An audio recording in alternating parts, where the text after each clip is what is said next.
Bonjour à tous. Dans la vidéo d'aujourd'hui, je vais vous présenter et tester quelques porte-bébés qui peuvent être utilisés avec un tout petit bébé ou un nouveau-né.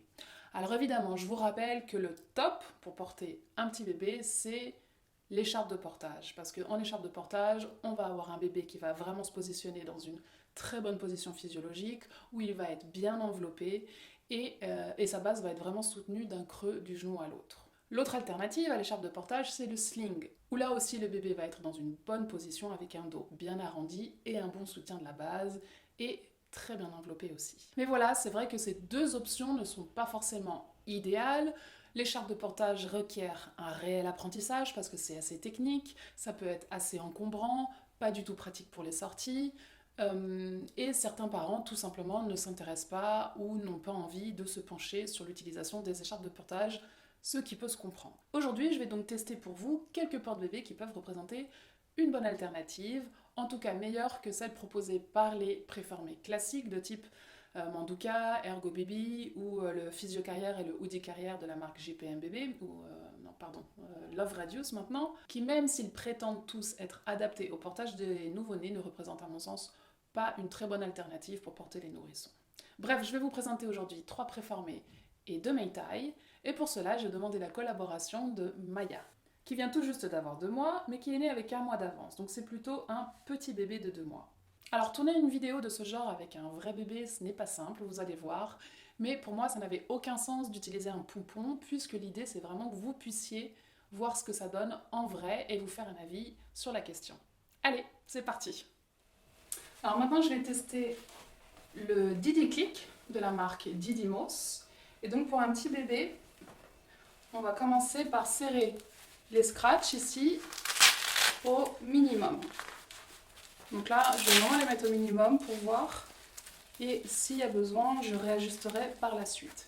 Et il ne faut pas oublier de serrer ce petit cordon aussi, qui vient vraiment aussi resserrer la largeur d'assise. Donc je vais mettre le porte-bébé assez haut,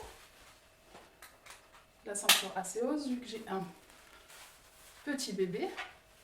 Donc je vais l'installer assez profondément dans l'assise.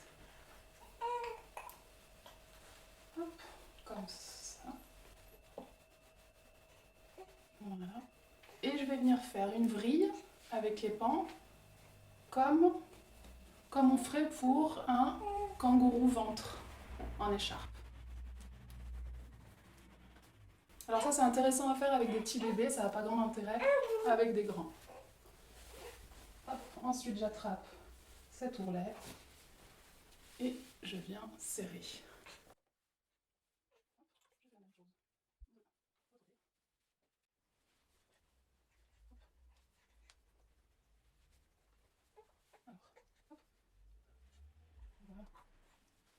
Je serre bien mes pans. Je vais passer sous les jambes de mon bébé parce qu'elle est plus petite. Et on n'a pas besoin d'aller encombrer les genoux. Et je fais une vrille et je viens accrocher. Je viens faire un double nœud dans le dos. Et on voit qu'elle est plutôt assez bien installée. Une position physiologique assez bien respectée, comme je le disais, le dos est bien arrondi. Hop, je lui bascule un petit peu le bassin. Alors c'est sûr qu'on n'a pas le même enveloppement qu'avec une écharpe, mais le résultat est quand même assez positif. Alors maintenant je vais tester le Fly Tie de la marque Fidela en taille baby size. Alors en fait c'est un Meitai où on peut venir régler, il y a des cordons pour venir régler la hauteur de l'assise ici, donc moi je les ai réduits au maximum, et on peut venir régler la largeur d'assise là, et il y a ensuite un dernier cordon ici au niveau de la nuque. Donc comme je disais, moi j'ai réduit la hauteur de l'assise, la hauteur du tablier pardon, au maximum. Et alors en fait on peut pas régler, on peut pas resserrer au maximum l'assise comme ça parce que sinon vous voyez ça fait gondoler la ceinture. Donc en fait ce que je vais faire c'est nouer la ceinture.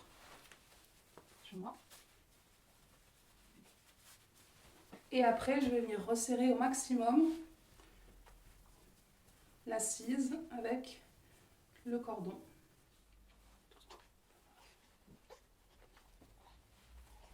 Alors ce porte-bébé a la particularité d'avoir des bretelles qui sont à la fois rembourrées et à la fois déployables.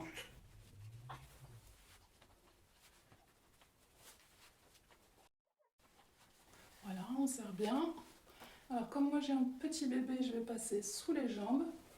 Encore une fois, on n'a pas besoin de venir encombrer les jambes du bébé avec du tissu. Hop. Et moi j'aime bien faire une vrille ici pour bien dégager les pieds, les jambes de mon bébé.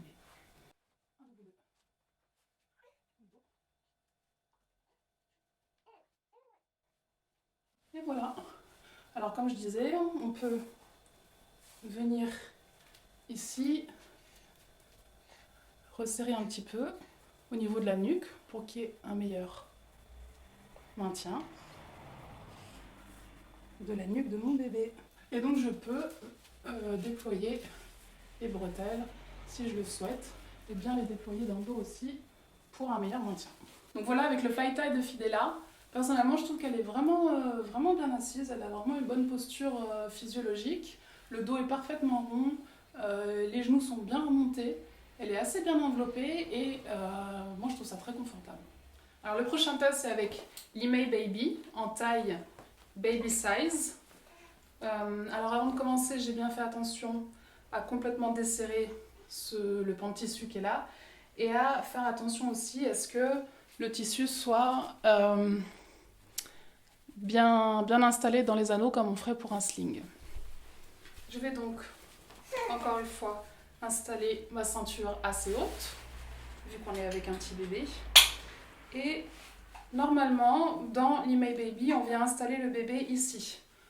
C'est-à-dire que l'assise vient se faire ici. Là, vu que j'ai un tout petit bébé, je ne vais pas faire comme ça. Et je vais l'installer directement ici, pour voir ce que ça donne. Parce qu'effectivement, là, on voit que l'assise est assez réduite. Donc on va essayer, puis on verra. Voilà. Alors sur l'Imei Baby, on ne peut pas régler la hauteur du tablier. Il faut vraiment jouer sur la profondeur d'installation. Donc là, la première chose qu'on fait, c'est qu'on vient serrer, clipser ça. On serre ici. On vient serrer au maximum ici. Alors c'est normal que les bébés pleurent pendant l'installation, surtout quand ils sont fatigués, parce qu'ils ne sont pas encore très confortables. Alors ce qu'on vient faire ici maintenant, c'est qu'on va venir resserrer les pans pour bien installer Maya. Alors, on vient resserrer jusqu'au maximum. Alors, qu'est-ce que ça donne? Eh bien, on voit que c'est pas mal du tout. Elle a son dos qui est bien arrondi, la position physiologique est assez respectée. Elle a du tissu qui vient bien d'un creux du genou à l'autre.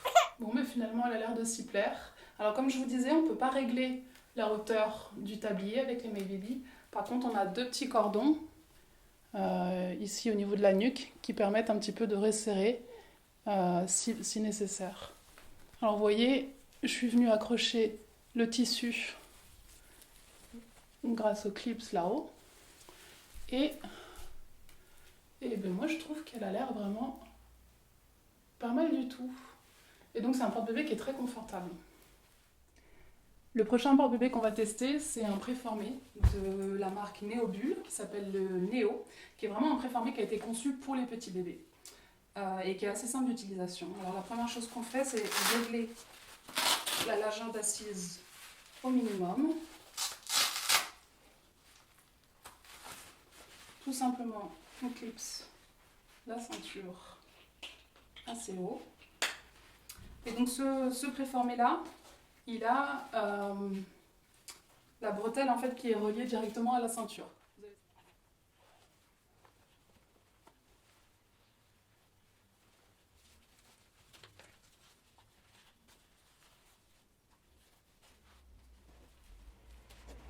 Donc, comme d'habitude, on vient clipser rapidement la sangle dorsale.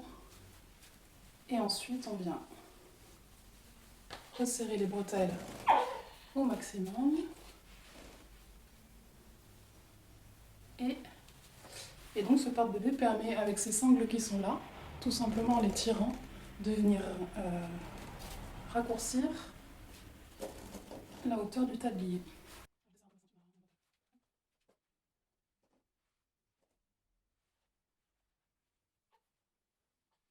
Et voilà, et donc on peut voir que c'est un porte-bébé qui, malgré le fait que ce soit en préformé, a vraiment été conçu d'une façon qui respecte vraiment bien la physiologie des petits bébés. Vous voyez, elle a le dos vraiment arrondi, elle a les jambes bien remontées avec les genoux plus hauts que les fesses.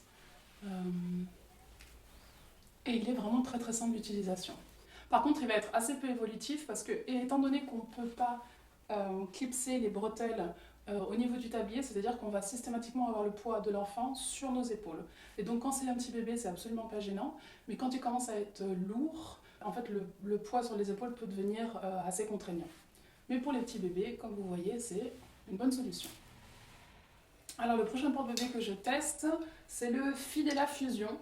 Donc en fait le tablier est le même que celui du Fly-Tie, à la différence que c'est un préformé et qu'on a donc une ceinture qui se clipse et des bretelles qui se clipsent. Donc de la même façon, j'ai réduit au minimum la hauteur du tablier avec les cordons qui sont sur les côtés. Et donc pareil, on va venir clipser la ceinture, toujours assez haut. Et je vais donc venir resserrer le cordon au maximum ici.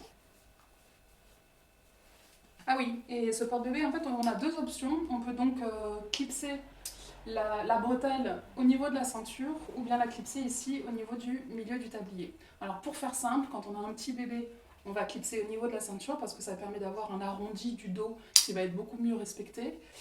Mais par contre, tout le poids va être sur les épaules. Alors que quand on a un bébé plus grand, on va plutôt clipser ici au milieu du tablier et on aura une meilleure répartition du poids entre les épaules et la ceinture. Donc moi j'ai un petit bébé, donc je viens clipser ici au niveau de la ceinture du porte-bébé.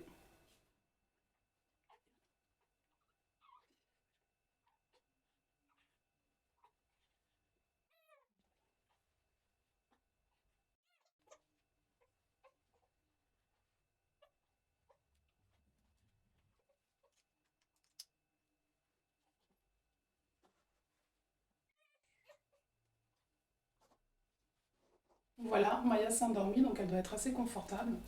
De la même façon que pour tout à l'heure le fly tie, je vais venir resserrer le cordon qui est juste là au niveau de la nuque pour qu'elle ait un meilleur maintien au niveau de la nuque. Hop. Et je trouve que la position physiologique est pareil, tout de même assez bien respectée. Le dos est bien rond. Personnellement, je trouve que l'écart du bassin est peut-être un petit peu forcé. J'aurais préféré pouvoir resserrer un petit peu plus la largeur d'assise.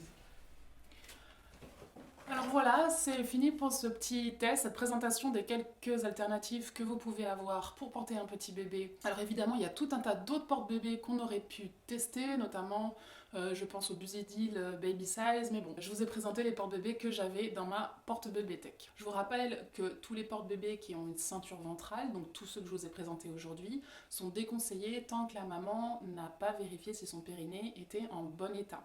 Parce qu'en fait, la ceinture ventrale va venir en quelque sorte forcer sur ce périnée. Il faut plutôt consulter une sage-femme avant de porter en préformé ou en Maytag son bébé. C'est vrai aussi que là, j'ai fait ce test avec un bébé qui venait d'avoir tout juste 2 mois, et mine de rien, c'est pas la même chose qu'un vrai nourrisson. C'est vrai que les nouveau-nés, quand ils naissent, ils ont vraiment des toutes petites fesses, des toutes petites jambes, et ils ont quasiment aucun écart du bassin. Même si c'est vrai que j'entends de plus en plus de bébés qui naissent avec un poids qui tourne autour de 4 kg, et donc là, c'est peut-être éventuellement un peu différent.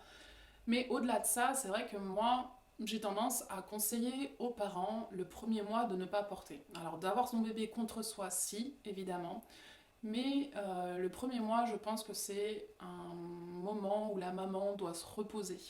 Et si elle peut être allongée, assise le plus possible, c'est bien. Rappelons aussi que la maman vient d'accoucher, elle a besoin d'environ 40 jours pour que son utérus retrouve sa taille normale. Donc vraiment, le premier mois, le mois et demi, je conseille en général de se reposer. Alors je sais qu'il y a des parents qui ont des contraintes, qui ont d'autres enfants, qui ne peuvent pas ne pas s'en occuper, et pourtant leur bébé a besoin d'être contre eux. Donc dans ces cas-là, effectivement, le portage peut être une bonne solution, mais vaut mieux réellement partir sur du sling ou de l'écharpe. Et dans ces cas-là, allez faire des ateliers, apprenez. Mais ne partez pas dès le début sur des préformés. Alors, pour revenir un petit peu sur tout ce que je vous ai montré aujourd'hui, d'abord les deux Maytag, le DidiClick et le Flytide de Fidela. Si moi je dois en choisir un des deux pour un petit bébé, j'irai plutôt pour le Flytide de Fidela, alors que normalement le DidiClick c'est vraiment un porte-bébé que j'adore.